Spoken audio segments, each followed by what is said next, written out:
All right, and calculating out our NFP, we ended up with a net movement of filtration on the arterial side and absorption on the venous side. And actually, when we look in our body, there's a net movement of filtration that's greater than absorption.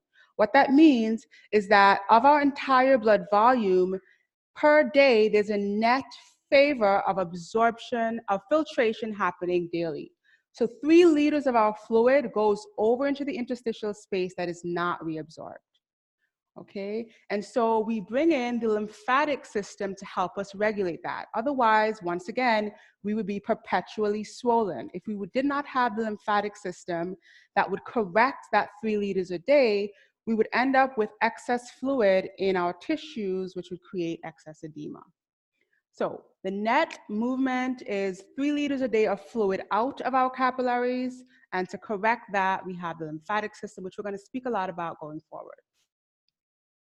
Now, the last thing we'll talk about here are factors that affect filtration and absorption, varying pathologies that can differ our hydrostatic forces and our oncotic forces based upon abnormal presence or absence of fluid or proteins.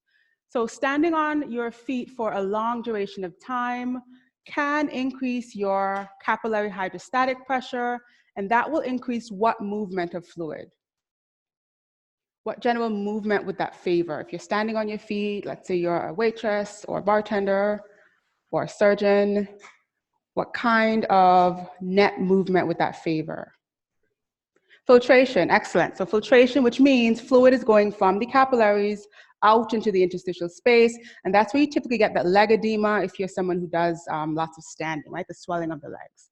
We can also have injuries to the capillary. So if you tear a capillary or there's some type of rupture, what you have is fluid leaking across, and with that fluid, so too does proteins. So proteins also leak across the membrane, and the presence of proteins on the other side of the membrane, so the interstitial space, is problematic. What we just saw is that there's very little protein in the interstitial space. And if we do end up with protein over there, we increase what force? Osmotic pressure of the interstitial fluid. So if we have proteins that end up in the interstitial space, that increases our interstitial fluid oncotic pressure, which increases the pull of fluid from the capillary into the interstitial space. We also see this with histamines.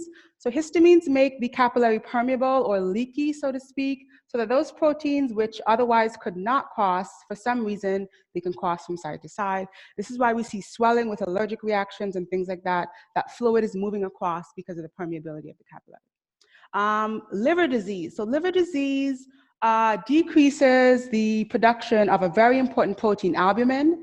And so if we have decreased protein in the capillary, what kind of effect will this give us? So decreased proteins in the capillary. Decreases what force? Perfect, so that decreases the capillary osmotic or capillary oncotic pressure, and what type of movement will that favor?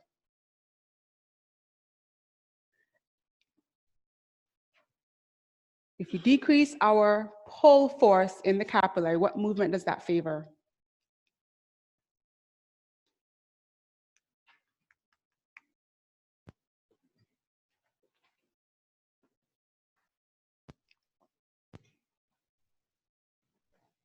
Yep.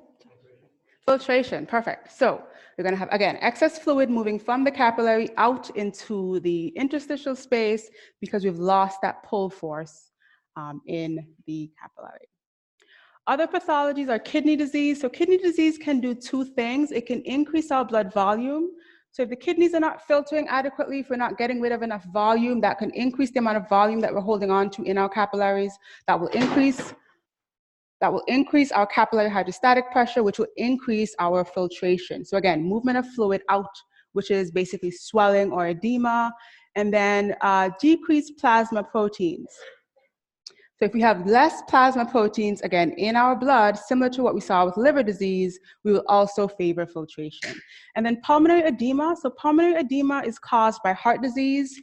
So if your heart is not pumping adequately, you have a buildup of fluid in your lungs that gives pulmonary congestion, and that's where we see that coughing, sometimes coughing up blood. That's the congestion, that's fluid seeping from the lungs out into the tissues around the lungs, and that's created because of that increased hydrostatic pressure in the capillaries that feed the lungs. Okay, so lots of pathologies that can influence how fluid moves from one compartment to the other. All right, any questions on these? Yep. Sorry, the last. Yep, this favors filtration. Increase in the capillary hydrostatic pressure, which favors filtration. Yep. Sure, so the decrease in plasma proteins means that we have less of those non-permeating solutes in the capillary, so that decreases our pull, very similar to what we saw with the liver disease. So if we lose albumin, here if we lose these proteins, and the way that we lose proteins with kidney disease is if they are going through the filtrate. So if you have damage to the glomerulus, they are basically being lost in the urine, and so we decrease the oncotic pressure in the capillary, or decrease that pull in the capillary that also favors filtration. Okay, any other questions? Good question.